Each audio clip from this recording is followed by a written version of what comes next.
I was about to knock on my parents' door when I heard them say to my brother, "Don't worry about the debt, your sister will handle it. She never says no to family." I quietly turned around and transferred every last dollar out of my account. What they didn't know was, I was standing at my parents' front door, a $15,000 bonus check from work clutched in my hand, ready to share some incredible news. But what I overheard through that door didn't just shatter my heart, it exposed a betrayal so calculated, it made my entire world crumble. The unthinkable betrayal, a shattered reality. My name is Vanessa, and at 32, I thought I knew my family. I was the responsible one, the nurse who worked grueling shifts during the pandemic, the daughter who never said no when family needed help. I always put them first. Always. My identity, it turned out, was deeply intertwined with being useful and self-sacrificing for them. It was a role I'd accepted, believing that my value was somehow tied to what I could provide. That Tuesday, I was buzzing with excitement. I'd just received this huge bonus, a recognition from Chicago Memorial Hospital for years of hard work, especially through the relentless grind of the pandemic. After 3 grueling years of putting myself at risk and watching colleagues fall ill, this recognition felt like someone finally acknowledging the toll it had taken. My first thought wasn't about what I would buy for myself. It was about sharing the news with Mom and Dad. Despite our complicated dynamics, their approval still mattered to me.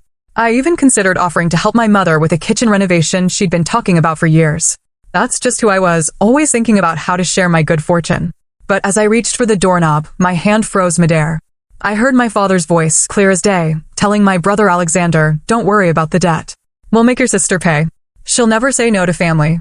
My heart didn't just sink, it shattered. In that instant, the comfortable illusion of my family as a safe, unconditional space crumbled. The very people who were supposed to protect and nurture me were, in fact, plotting to exploit me. It was a profoundly disorienting and traumatic realization. The weight of a label. Growing up Vanessa from the outside, we were the picture-perfect suburban Chicago family. We lived in a modest 2-story home with blue siding. My dad, Harold, worked as an accountant, bringing home a steady income that kept us comfortable but never wealthy. My mom, Elaine, taught 3rd grade, coming home each day with stories and glitter-covered clothes. On paper, we were the epitome of a middle-class American family. But beneath that perfect facade, a subtle, insidious pattern had been forming since childhood. My brother Alexander, for years younger than me, and I were treated differently in ways so subtle that for years, I convinced myself I was imagining things. From the moment he was born, Alexander seemed to capture my parents' hearts in a way I never could. Where I was practical and studious, Alexander was charming and adventurous. I followed rules. He broke them with a smile that somehow earned forgiveness instead of punishment. They called him their free spirit and me, their responsible one. It sounded like a compliment, didn't it? But that label became a heavy, heavy burden. It wasn't just about chores or schoolwork. It implied a deeper emotional and financial responsibility for the family's well-being, often at my own expense. The disparity was clear in concrete ways. When I turned 16, I maintained straight A's, played volleyball, and worked weekends at a local pharmacy to save for college. My parents contributed $2,000 toward a used Toyota with over 100,000 miles on it, but only after I saved $3,000 of my own money. I was grateful, truly. That car represented freedom. But 4 years later, Alexander turned 16, and they surprised him with a brand new Honda Civic. No savings required, no discussion about responsibility. When I dared to mention the difference, my mom just shrugged. "You are so independent, Vanessa. Alexander needs more support." This reinforced the dynamic. I didn't need support because I was independent, while Alexander was implicitly encouraged to remain dependent. College followed the same pattern. I earned partial scholarships and worked 30 hours a week while maintaining a 3.8 GPA in my nursing program. I graduated with $12,000 in student loans, which I diligently paid off within 5 years. Alexander, meanwhile, attended an expensive private university where he changed majors 3 times before dropping out after 2.5 years. My parents paid his full tuition and never asked for repayment when he wasted their investment. It was like their investment in him just vanished while I was expected to shoulder my own burden. My career, on the other hand, was a steady climb. After nursing school, I worked my way up from staff nurse to charge nurse to my current position as nurse manager at Chicago Memorial Hospital. I put in extra hours, volunteered for the difficult shifts no one wanted, and built a reputation for excellence. During the pandemic, I was working 60-hour weeks, putting myself at risk, watching colleagues fall ill. That $15,000 bonus? It was the hospital's way of saying, "Thank you for everything." Alexander's career? A string of entrepreneurial ventures that never went anywhere. There was the custom t-shirt business that lasted 4 months, the food delivery app he abandoned, and most recently, an import business dealing in luxury items that he was suspiciously vague about. Each failure was cushioned by my parents' financial support, always explained away as bad timing or learning experiences. This consistent pattern of bailing him out, without requiring accountability, actively prevented Alexander from developing self-sufficiency. Despite recognizing the favoritism, I maintained a close relationship with my family. Sunday dinners at my parents' house remained a tradition. I called my mother several times a week. I remembered birthdays and anniversaries with thoughtful gifts. Family meant everything to me, and I was willing to overlook the inequities to preserve those bonds. I was caught in a classic case of cognitive dissonance, where the desire to believe my family was good and worth preserving clashed with the painful reality of their unfair treatment. To alleviate this discomfort, I chose to prioritize the illusion of harmony, even at great personal cost. The plot unveiled, an ATM with a guilt trigger at 32, I had finally achieved some personal stability. I purchased a modest 2-bedroom condo in a decent neighborhood. My savings account had grown steadily as I lived below my means and planned carefully for the future. I drove the same reliable car for 10 years. My life wasn't flashy, but it was secure. Something I had created through years of discipline and hard work. But looking back, the warning signs about Alexander's financial situation were everywhere in recent months. Hushed phone calls that ended when I entered the room. My mother borrowing $2,000 for a home repair that I later saw no evidence of. My father asking casual questions about my salary and savings. I ignored these red flags. I wanted to believe my family wouldn't deliberately take advantage of me.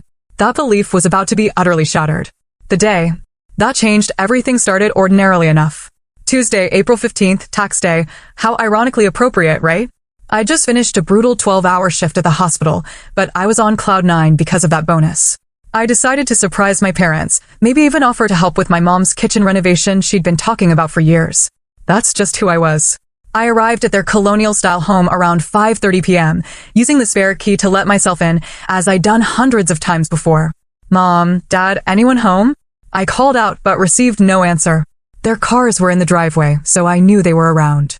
I figured they might be in the backyard garden and decided to check upstairs first. As I approached their bedroom door at the end of the hallway, I heard muffled voices. I was about to knock when Alexander's distinctive voice, with its slightly whiny undertone, cut through clearly. It's $75,000, Dad. I know it's a lot, but this time it's different. My hand paused midair.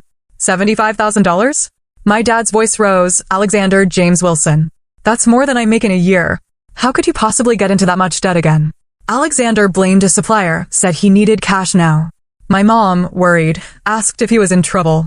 He just brushed it off. No, Mom, it's just business. Then my dad said, we don't have that kind of money. We remortgaged the house to cover your last venture, and we're still paying off the loan for the one before that. My stomach clenched. They remortgaged the house? They never told me. My mom suggested some investment opportunity in Florida, a timeshare presentation they attended. I bit my lip to keep from groaning. My parents were terrible with money, always falling for every get-rich-quick scheme that came their way. That would take too long, Alexander whined. I need the cash now. What about Vanessa? She must have savings. At the sound of my name, I pressed closer to the door. My father started, your sister works hard for her money. And for a split second, I felt a surge of gratitude. But then he continued, but yes, she's always been responsible with her finances. And she just got promoted. My mother chimed in, and didn't she mention something about a bonus coming up? She probably has at least $50,000 saved by now. The gratitude curdled into pure disbelief. They were talking about my money they had no right to, as if it were a family ATM. So, we'll ask her to loan it to me, Alexander said, like it was the simplest thing in the world. Problem solved. My father hesitated. She might hesitate at such a large amount. She's been asking more questions lately about those other loans. And then, my mother's voice dropped to this conspiratorial whisper I'd never heard before. Don't worry about that. Vanessa has always been a pushover when it comes to family. We'll just tell her it's for Alexander's medical bills or something. She's a nurse. She'll understand healthcare costs. Alexander brightened, or we could tell her it's for a business opportunity she could invest in. She's always going on about retirement planning. A cold, icy sensation spread through my chest. My own family was plotting to lie to me. This wasn't just about money. It was about weaponizing trust and manipulating my perception of reality. However we approach it, my father said firmly, don't worry about the debt, Alexander. We'll make your sister pay. She'll never say no to family. And then they laughed. That sound hit me like a physical blow. Good old responsible Vanessa, Alexander snickered. Always there to clean up my messes. My mother added, she does love to feel needed. And my father, the final dagger, and if she hesitates, I'll remind her of all we did for her growing up. Guilt always works with Vanessa. Their words confirmed my deepest, darkest suspicion. My reliability wasn't respected, it was exploited. They didn't see me as a successful, independent woman. They saw me as an ATM with a convenient guilt trigger. This wasn't just an isolated incident, it was a systemic role I had been unknowingly playing for years, reinforced by their collective understanding of my responsible nature. My vision blurred with tears. A wave of nausea hit me so hard, I had to press my hand against the wall for support. My heart pounded in my ears, nearly drowning out their continued plotting. The hallway seemed to spin around me as 32 years of family memories reorganized themselves into a horrifying pattern of manipulation and favoritism I could no longer deny.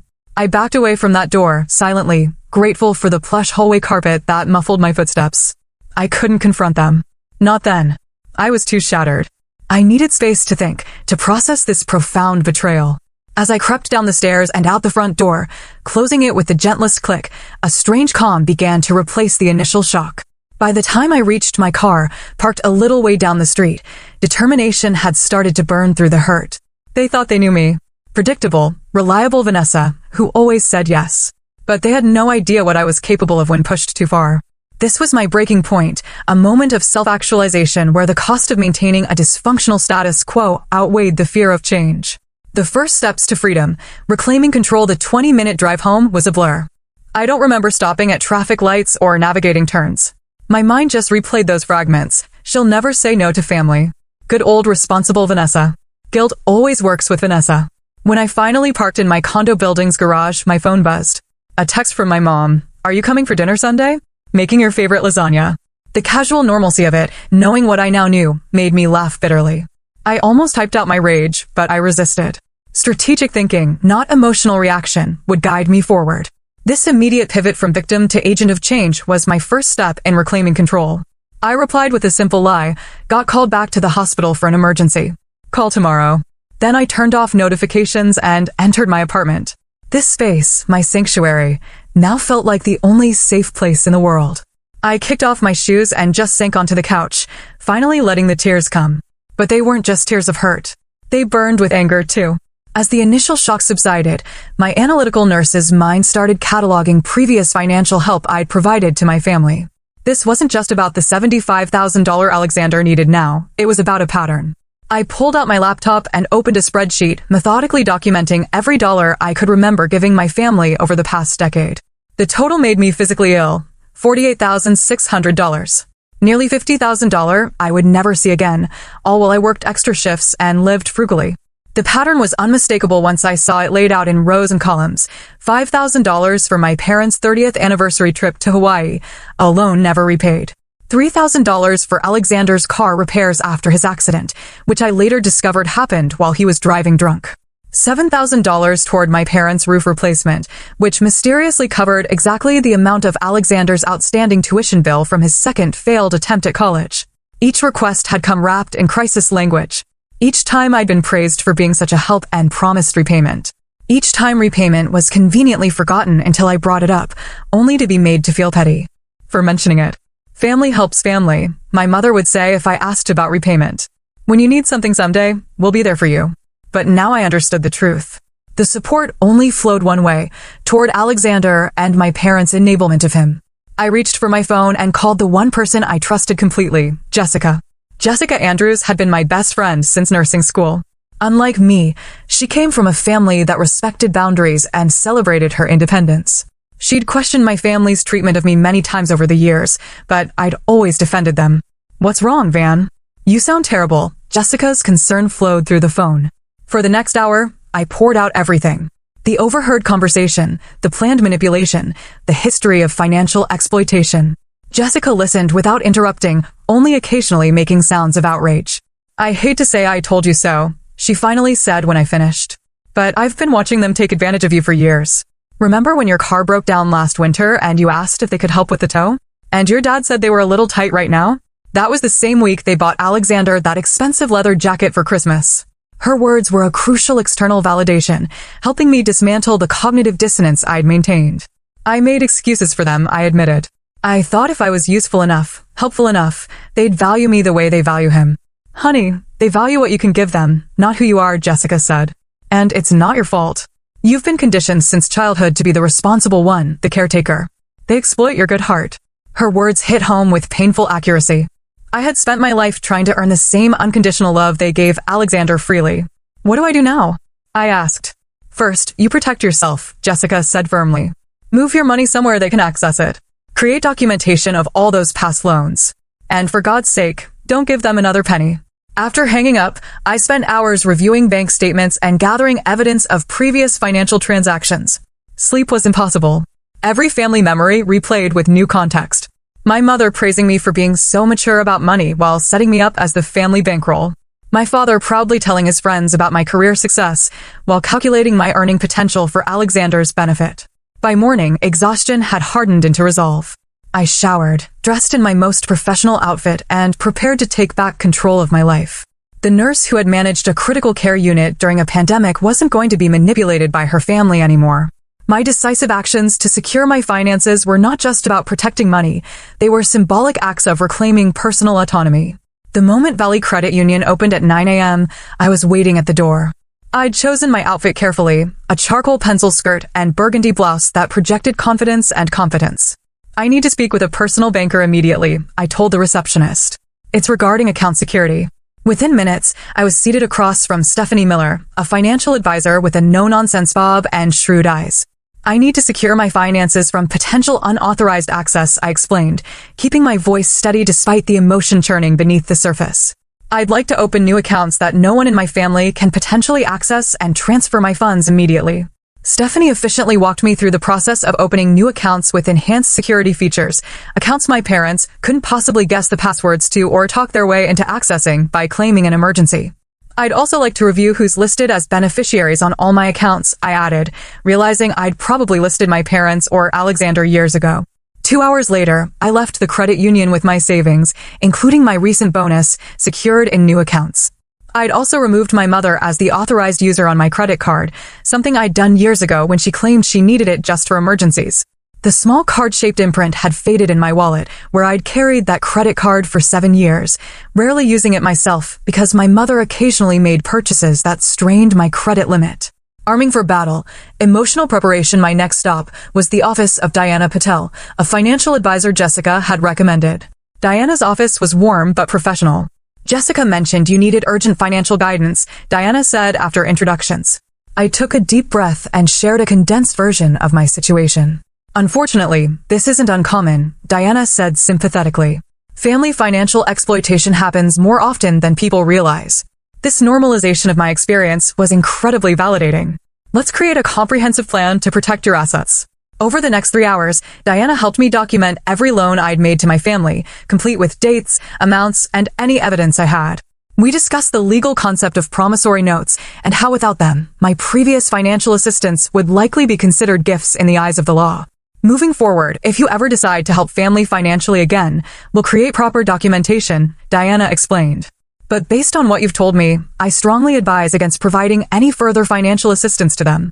Diana also helped me draft a financial boundary document, a clear statement of what I would and would not do regarding money and family. It wasn't legally binding, but the act of writing it down strengthened my resolve. For years, I'd operated under unspoken family rules that entitled them to my resources. Now, I was creating my own rules. Reading these simple statements, I felt a weight lifting from my shoulders.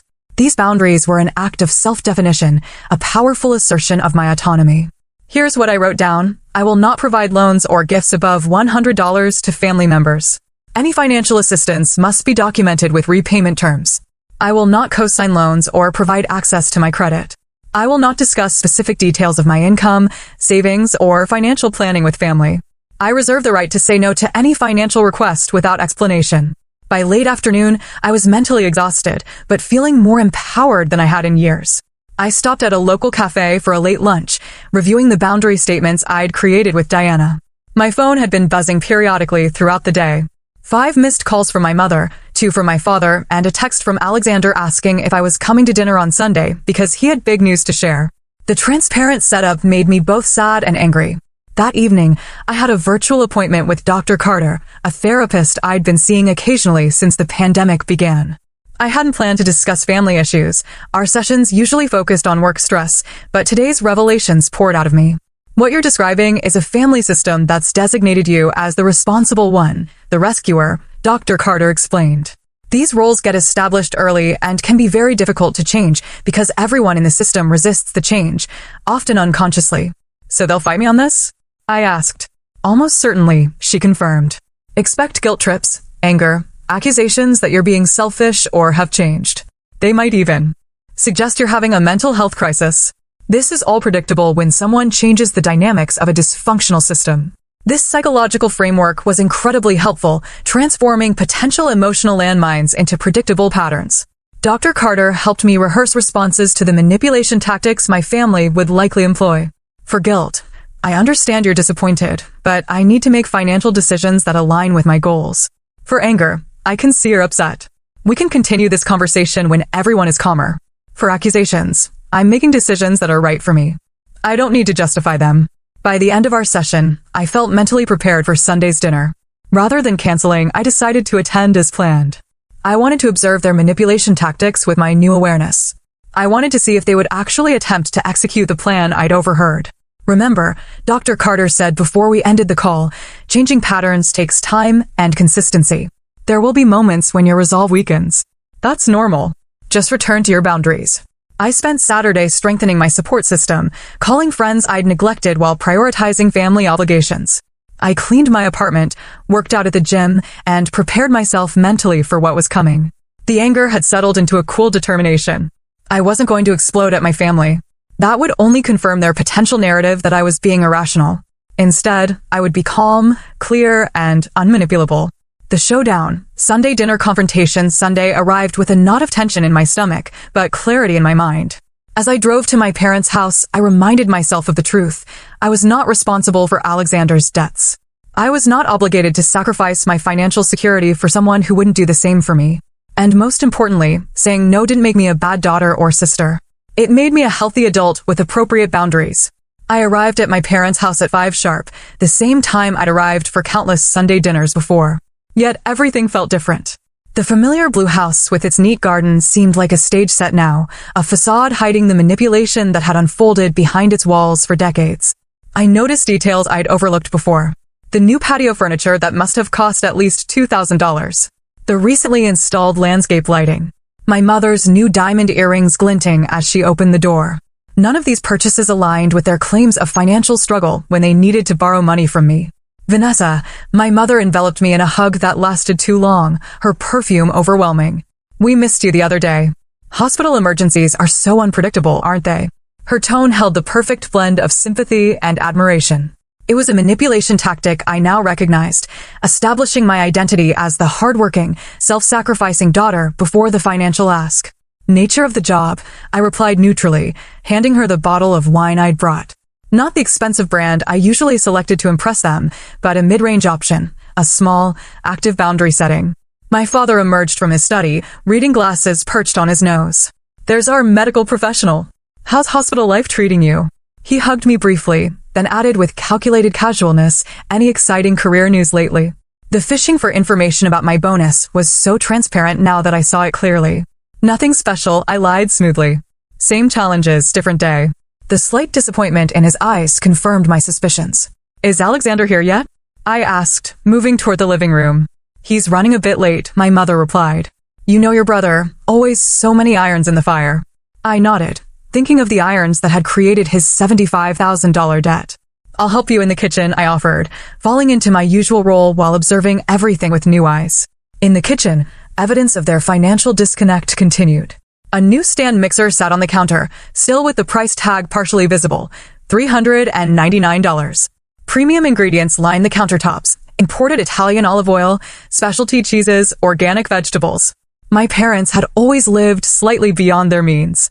But now I wondered how much of that lifestyle had been subsidized by my loans. Alexander arrived 45 minutes late, breezing in with the confidence of someone who knows they'll be forgiven anything. Traffic was insane, he announced without apology. He wore designer jeans and a casual blazer that probably cost more than my entire outfit. On his wrist gleamed a watch I recognized as a Tag Heuer. Easily $4,000. So much for his desperate debt situation. He hugged me with one arm, a performative gesture that never involved actual affection.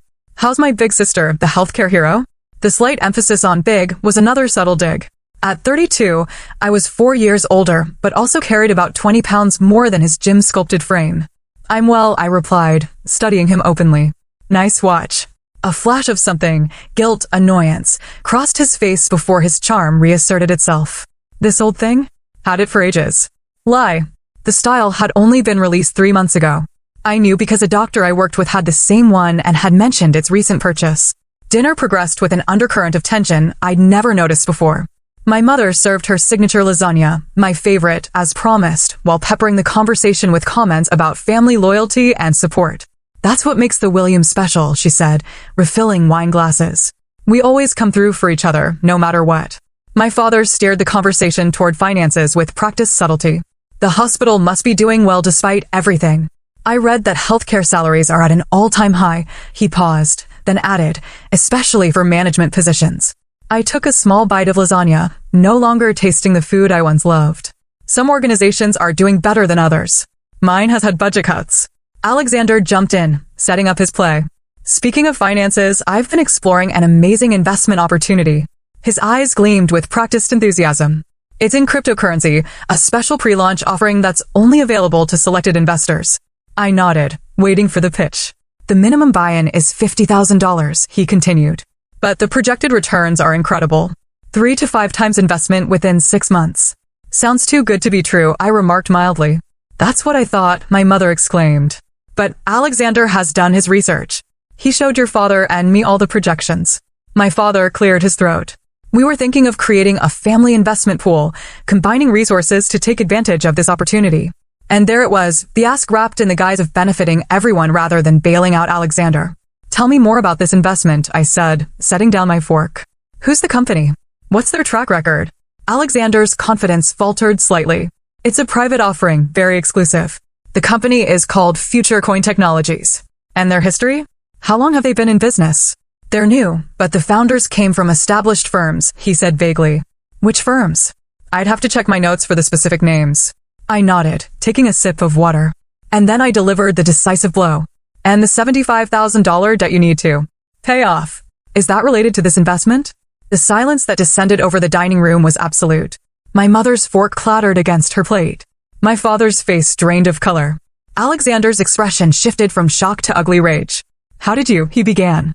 I heard everything, I said calmly. Tuesday afternoon, I came by to share some good news. I was outside your bedroom door when you were discussing how to manipulate me into paying Alexander's debts. My mother recovered first. Vanessa, you misunderstood what you heard. I didn't misunderstand anything, I interrupted, my voice steady. Dad said, and I quote, don't worry about the debt, Alexander. We'll make your sister pay. She'll never say no to family. Then you all laughed about how I'm such a responsible pushover. You were eavesdropping on a private conversation. My father blustered, attempting to shift blame. I was about to knock when I heard you planning to lie to me. I corrected him. Mom suggested telling me it was for medical bills. Alexander thought framing it as an investment opportunity would appeal to me more. Like the one you just invented. Alexander's handsome face contorted with ugly rage. You always think you're so much better than me, don't you? Perfect Vanessa with her nursing career and her responsible lifestyle. I don't think I'm better than you, I replied. I just refuse to be your personal bailout fund anymore. After everything we've done for you, my mother cried, tears springing to her eyes on cue. The performance was impressive, but no longer effective. What exactly have you done for me? I asked quietly. I worked through school. I paid my own way. I bought my own car and home. Meanwhile, you've given Alexander everything while taking from me. My father's strategy shifted to minimization. You're blowing this out of proportion. It was just a conversation, not a conspiracy. Families don't plot to exploit each other, I countered. And this isn't just about Tuesday. I've calculated how much money I've loaned this family over the past 10 years. Nearly $50,000 that was never repaid. Alexander snorted. That's what family does. No, I said firmly. That's what enablers and users do. And I'm done with both roles. I stood up, surprising myself with how calm I felt. I've moved my money where you can't access it. I've documented every loan none of you have repaid, and I'm establishing clear boundaries going forward. You would abandon your family over money, my mother demanded, her manipulation shifting to its final form, questioning my moral character. This isn't about money, I said. It's about respect and honesty, neither of which you've shown me. You are willing to lie to my face and laugh behind my back. That's not family. My calm demeanor, honed through therapy, disarmed their usual tactics. So that's it? Alexander sneered. You're just walking away. I'm walking away from being exploited, I clarified. If you want a relationship with me going forward, it will be built on mutual respect, not what I can give you. My father stood, his face flushed with anger. You're being ridiculous and ungrateful. After all, we've sacrificed for you. Name one sacrifice, I challenged. One thing you've done for me that you didn't do twice over for Alexander. His mouth opened and closed, but no examples came. I picked up my purse and walked toward the door, turning back one last time. I love you all. That hasn't changed. But love without boundaries isn't love. It's exploitation. When you're ready to have an honest relationship, I'll be here. Until then, I'm taking care of myself. I walked out, closing the door gently behind me.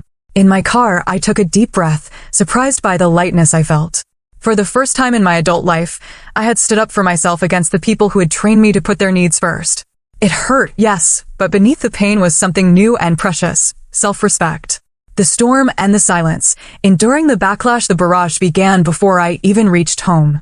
My phone pinged with texts from my mother alternating between guilt trips.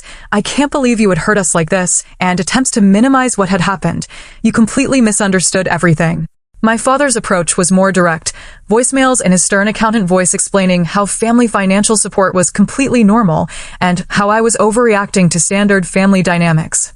Alexander's messages vacillated wildly between threatening, "You'll regret turning your back on family," and apologetic, "I'm sorry if you felt, but I really do need help."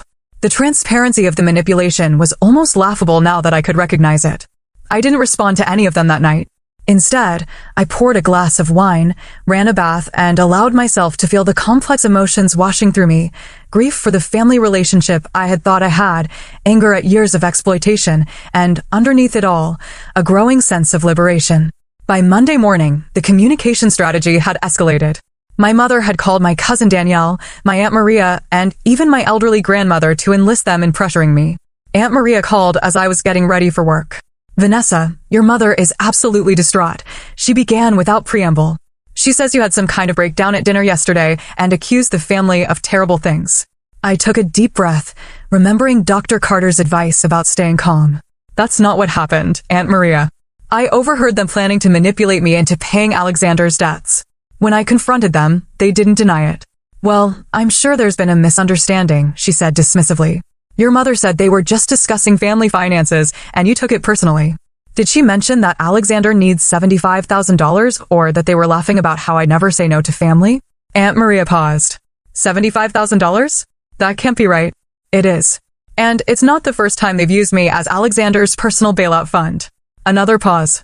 "Look, I know Alexander has had his struggles, but your parents would never intentionally take advantage of you. They love you. I believe they love me in their way, I acknowledged, but they've been using me financially for years. I'm simply setting boundaries now." "Boundaries," she repeated as if the word were foreign. "Vanessa, there are no boundaries in family. Family is about being there for each other no matter what. Even when it's one-sided, even when it involves lies and manipulation." "Vanessa," my aunt said heavily, "you've always been so independent, so different from the rest of us. Maybe that's why you don't understand how families work." Her words were meant to make me feel like the outsider, the one with the problem. A week ago, they might have worked. Today, they simply confirmed I was making the right decision. "I understand exactly how our family works," I said gently. "That's why I'm changing my role in it." Throughout the week, I discovered more troubling information. My cousin Diana, who worked at the bank where my parents had their accounts, called me privately. "I shouldn't be telling you this," she whispered into the phone. "But after what you told Aunt Maria, I thought you should know. Your parents took out a second mortgage 3 months ago. The amount was exactly $75,000. The pieces clicked into place. They already paid Alexander's debt. Looks that way. And from what I can see, they're struggling to make the payments. Your dad's retirement account shows multiple withdrawals, too." The revelation should have made me angry. But instead, I felt a profound sadness. My parents had risked their retirement security for Alexander yet again, and they had planned to recoup the money from me rather than holding him accountable. They were also victims of Alexander's dysfunction, trapped in their own enabling patterns. Through careful conversations with family members, I pieced together more of the truth. Alexander's import business was a cover story. In reality, he had accumulated massive gambling debts to some dangerous people in Atlantic City. The investment opportunity was entirely fictional. A story created to extract money from me. The pressure intensified as the week progressed. My father called my supervisor at the hospital, claiming concern about my mental health and unusual behavior, a blatant attempt to undermine my credibility. Fortunately, my professional reputation was solid, and the attempt backfired when my supervisor mentioned it to me sympathetically. Family estrangement is more common than people realize, she told me during our weekly meeting. My brother and I didn't speak for 5 years until he got treatment for his addiction. Sometimes distance is the healthiest choice. Her support reminded me that I wasn't alone in this experience. At Jessica's suggestion, I joined an online support group for adults dealing with financially exploitative families. The stories shared there mirrored my own experience, with eerie similarity. My parents remortgaged their house 3 times to bail out my brother, one woman wrote. When they ran out of equity, they turned to me. When I refused, they told the entire extended family I was abandoning them in their time of need. These stories strengthened my resolve as I endured increasingly desperate tactics from my family. Alexander showed up at my workplace, creating a scene in the lobby until security escorted him out. My mother left tear-filled voicemails describing how she couldn't sleep or eat because of my cruelty. My father alternated between stern lectures about family obligation and thinly veiled threats about being written out of their will. 10 days after the confrontation, I received their ultimatum in the form of a group text. Vanessa, we've given you time to reconsider your irrational position. Alexander's situation is critical. As family, you have a responsibility to help. If you choose not to contribute to resolving this family crisis, we will have to reconsider your place in this family. The choice is yours. I read the message multiple times, feeling a strange calm settle over me. They were attempting their final and most powerful manipulation, threatening complete rejection unless I complied. In the past, this implicit threat had always loomed beneath their requests, making me anxious to please them at any cost. Now, I recognized it for what it was, emotional blackmail. I composed my response carefully. I love you all and hope for healing in our relationship. However, I will not be providing financial assistance. I respect your right to make your own choices about our relationship going forward. Within minutes, my phone exploded with angry messages, but I didn't read them. Instead, I blocked their numbers temporarily, giving myself space to continue healing without constant emotional assault. The choice they had presented, compliance or rejection, was a false dichotomy. I was choosing a third option, healthy boundaries and self-respect. That night, I slept peacefully for the first time in weeks. No longer torn between family loyalty and self-preservation. The path forward would be difficult, but it was clear. And in that clarity, I found unexpected freedom. New beginnings, defining family on my own terms 6 months can change everything. As the autumn leaves turned Chicago into a canvas of orange and gold, I sat on my balcony with a cup of hot chocolate, reflecting on how much had shifted since that April evening when I overheard my family's betrayal. The most obvious change was the silence. After 3 months of emotional siege, calls, texts, enlisted relatives, even a tear-filled ambush at my favorite grocery store, my family had finally accepted that their usual tactics wouldn't work. The constant communication had dwindled to occasional formal messages, a birthday card from my mother with no personal note, a group email about Thanksgiving plans I wasn't specifically invited to attend. The silence hurt at first. There were nights I cried myself to sleep, mourning the family connection I had valued so deeply. But gradually, the silence created space for healing and growth. Without the constant drain of their emotional and financial demands, I found energy for other relationships and pursuits. My condo, once just a place to sleep between hospital shifts and family obligations, became a true sanctuary. I repainted the living room a warm terracotta, hung art that spoke to me rather than matching my mother's taste, and adopted a rescue cat named Luna who greeted me with purring affection when I returned from work. Professionally, I thrived without the undercurrent of family stress. 3 months after our confrontation, I was promoted to director of nursing for the entire critical care division, a position that came with a substantial salary increase and greater influence over patient care protocols. The achievement felt purely mine, not something I needed to downplay around Alexander or leverage for family approval. The most surprising development came in early October when my father suffered a minor heart attack. I learned about it through my cousin Diana, not from my parents directly.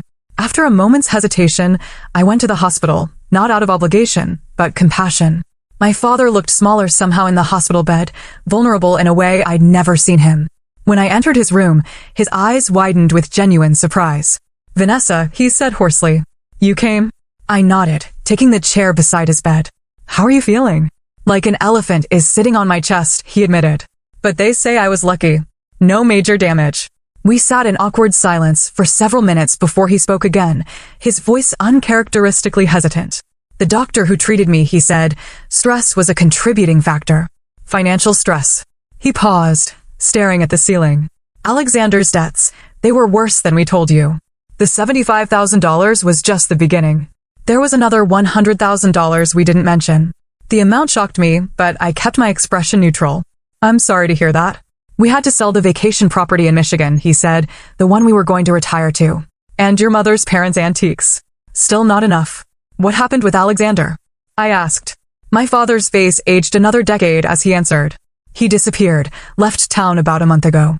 Said he had another opportunity in California, and his debts left them for us." For the first time in my life, I saw my father's eyes fill with tears. "You were right, Vanessa. We enabled him. We failed him by never setting limits. And we failed you by expecting you to clean up our mess." The apology, however incomplete, was more than I had expected. It didn't erase the hurt or fully acknowledge the pattern of exploitation, but it was a start. "I can't fix this financially," I said gently. "Even if I wanted to, it wouldn't help Alexander in the long run."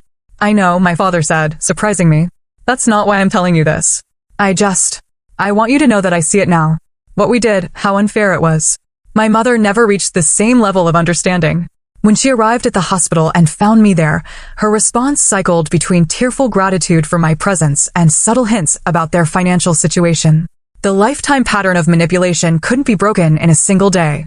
But I maintained my boundaries with calm consistency. "I'm here for emotional support," I told her clearly, "not financial assistance." Over the following months, I established careful, limited contact with my parents. Sunday dinners were replaced by occasional lunch meetings in public places with clear time boundaries.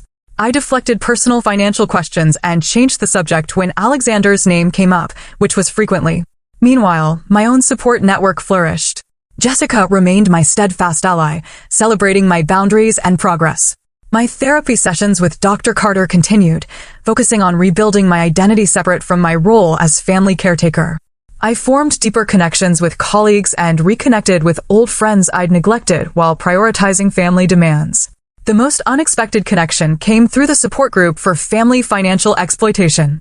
There I met others who understood exactly what I'd experienced. Together we formed a local in-person group that met monthly for coffee and conversation. These strangers turned friends provided validation and perspective that my biological family never could. In a moment of inspiration, I worked with 2 group members to create a workshop for the hospital's community education program, Financial Boundaries and Family Dynamics. The first session filled to capacity, revealing how many people struggled with similar issues, but had never found language or support for them. Standing at the front of that classroom, sharing my experience to help others, I felt a sense of purpose that transcended the pain of family estrangement. My story, however difficult, could serve as a flashlight for others finding their way through similar darkness. The unfolding journey, a path of self-respect today. As I watch Luna chase fallen leaves across my balcony, I reflect on the complex journey of the past 6 months. The family I was born into may never fully understand or respect my boundaries.